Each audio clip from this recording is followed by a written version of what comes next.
Hi, so my name's Sorrel Roberts, and this is week 2 of your coaching program, How to Deal with Uncertainty.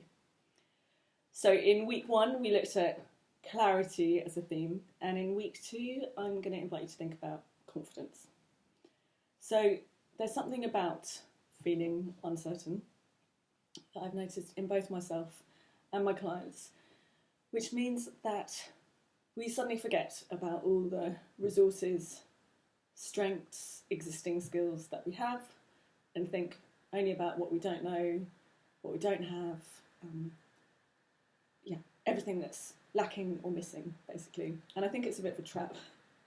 So one of the very first things I do with my clients when they're in a state of deep uncertainty is to actually help them reconnect to their resources and the strengths and the skills and all of the life experience that has got you to this point today. And I draw on the work of Viktor Frankl for this. So Viktor Frankl was a Holocaust survivor, and he wrote a wonderful and very short book called Man's Search for Meaning. But there's a quote from it which I love, and it goes like this. So, everything can be taken from a man but one thing, the last of the human freedoms, to choose one's attitude in any given set of circumstances, to choose one's own way. And I just think there's something incredibly profound about that. He was obviously in the direst of circumstances, incredibly, and I think it doesn't get harder, does it, than being in a concentration camp away from your family. Some horrendous things happen.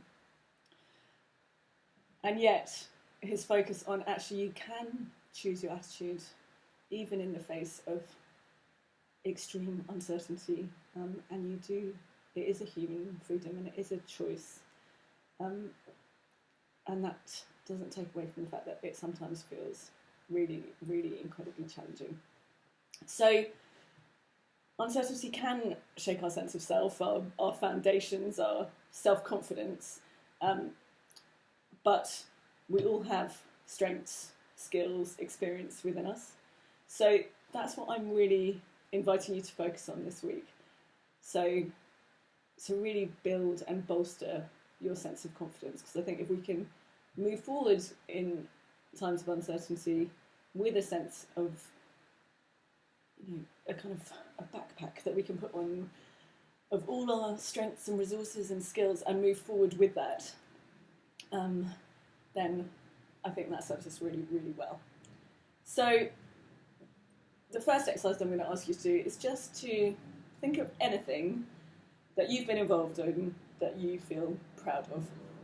And it could be something really incredibly small, or it could be something huge that you're a part of. But I want you to think about what skills and qualities you contributed to making that thing a success, or to dealing with that thing in a way that you felt really proud. And again, just talk to someone about that, write it down, but capture it in some way for yourself. The next thing I want you to think about is what is really, really important to you, and how do you know this? So this might be things that you get on your soapbox about, or it might be people in your life, or it might be the values that you hold really dear. So yeah, the question is, what is truly important to you, and how do you know it's important to you? The next question for this week is, what is it like when you're most alive and engaged in what you do? So this is when you kind of almost, you might forget time, you're in complete flow and you're just completely absorbed in what you're doing. What's that like? What's happening? What are you feeling? Where are you feeling it? What activity are you engaged in? And again, just reflect on that. So having answered those 3 questions, so you're starting to build a picture of what's important to you, what your skills are, and what you enjoy doing.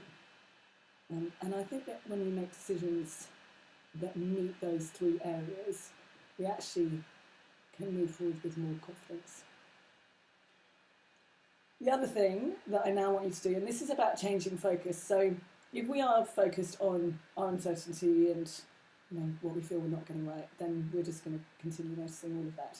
But actually, if we change our focus, then we start to notice other things.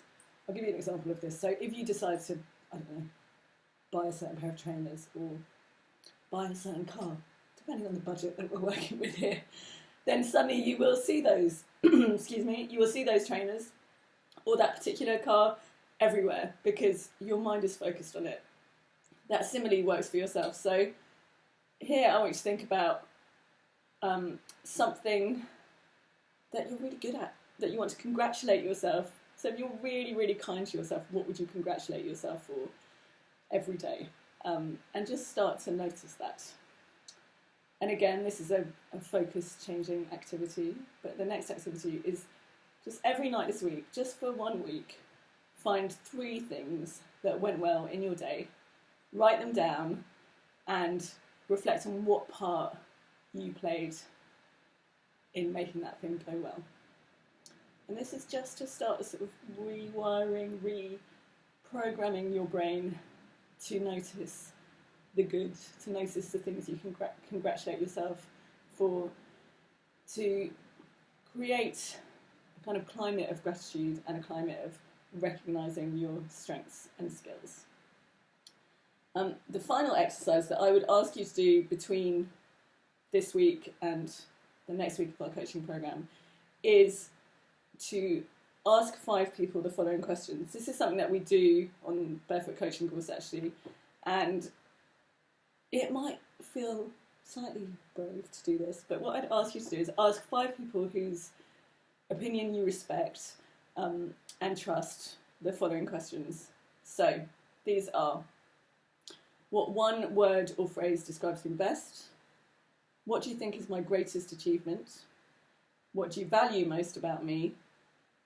What one thing could I change for my own benefit? And what do you believe to be my greatest strength? And you can send this by email, you can explain that you're engaged in a coaching program, and just be brave, send it out to those people you trust, and just see what comes back to you. You might be surprised and delighted by the results. Thank you.